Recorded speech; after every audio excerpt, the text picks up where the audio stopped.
ஸ்ரீ தேவி பாகவதம் 128ஆம் பகுதி. விருத்ராசுரன் வதம். தேவர்கள் அனைவரும் விருத்ராசுரனிடம் சென்று அவனை வணங்கினர்.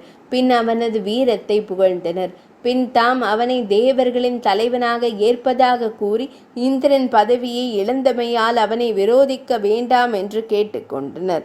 நீ விரும்பியவாறு இந்திரன் உனக்கு தொண்டுகள் செய்வான் என்றும் கூறினர். அதை கேட்ட விருத்திரன் கூறினான், தேவர்களே, உங்களுடன் ரிஷிகளும் தவ யோகிகளும் வந்திருக்கின்றனர்.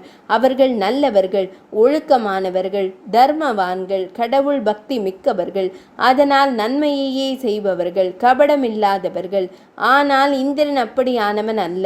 துஷ்டன், அறிவிலி, காமுகன், வெட்கமில்லாதவன், பொய் கூறுபவன், நீதியாக நடவாதவன். அதனால் அப்படியானவனுடன் நட்பு கொள்ளக்கூடாது என்று பெரியவர்கள் கூறியுள்ளனர். இந்திரனை நம்ப முடியாது, அவனது குணமும் மாறாது. அதனால் அவனது நட்பு எனக்கு தேவையில்லை என்றான். முனிவர்களும் தேவர்களும் வற்புறுத்தியமையாலும் விருத்திரன் இந்திரனுடன் நட்பு பூண விரும்பினான். அதற்கு காரணம் தேவியின் மாயா சக்தியாகும்.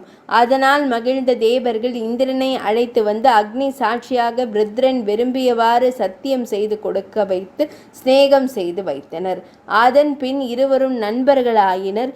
விருத்திரன் மிகவும் அன்புடனும் பாசத்துடனும் நம்பி பழகி வந்தான். அவனது தந்தையான துவட்டா விருத்திரன் இந்திரனோடு பழகுவதை விரும்பவில்லை.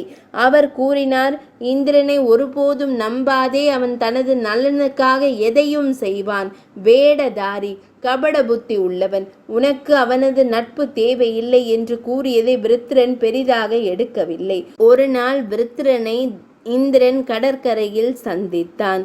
இது பகலும் அல்ல, இரவும் அல்ல, சந்தியா காலம். இப்போது விருத்திரனை கொல்லலாம் என நினைத்து மகாவிஷ்ணுவை நினைத்தான். மகாவிஷ்ணு உடனே கண்ணுக்கு புலப்படாத உருவம் எடுத்து வந்து இந்திரனின் வஜ்ராயுதத்தின் நுனியில் அமர்ந்தார். அப்போது இந்திரன் தேவியை தியானிக்க கடலில் மலையளவு நுரையொன்று எழுந்து நகர்ந்து வந்தது. அது தேவியின் அருள் என்று நினைத்த இந்திரன் அந்த நுரை ஈரமும் அல்ல, உலர்ந்ததும் அல்ல என்று தீர்மானித்து கொண்டு அந்த நுரையை தனது இரு கைகளாலும் அள்ளி எடுத்தான். தேவியை தியானிக்க அவள் தனது அம்சத்தை அதனுள் செலுத்தினாள். அதனால் மகிழ்ந்த இந்திரன் அந்த நுரையை வஜ்ராயுதத்தில் பூசிவிட்டு விருத்திரன் மீது வீசினான். விருத்திரன் மீது பட்டதும் அவன் பூமியில் விழுந்து உயிர் நீத்தான். அது தேவியின் அருளால் நிகழ்ந்தமையால் அனைவரும் தேவியை துதித்து அங்கு ஒரு நந்தவனம் அமைத்து அதில் தேவியை பிரதிஷ்டை செய்தனர். விருத்திரனை கொன்றதால் தேவிக்கு விருத்திர நிகந்தர் என்றும், தேவியின் அருளால் விருத்திரனை கொன்றதால் இந்திரனுக்கு விருத்திரகதன் என்ற பெயரும் வழங்கி வருகிறது. 128ஆம் பகுதி நிறைவடைந்தது.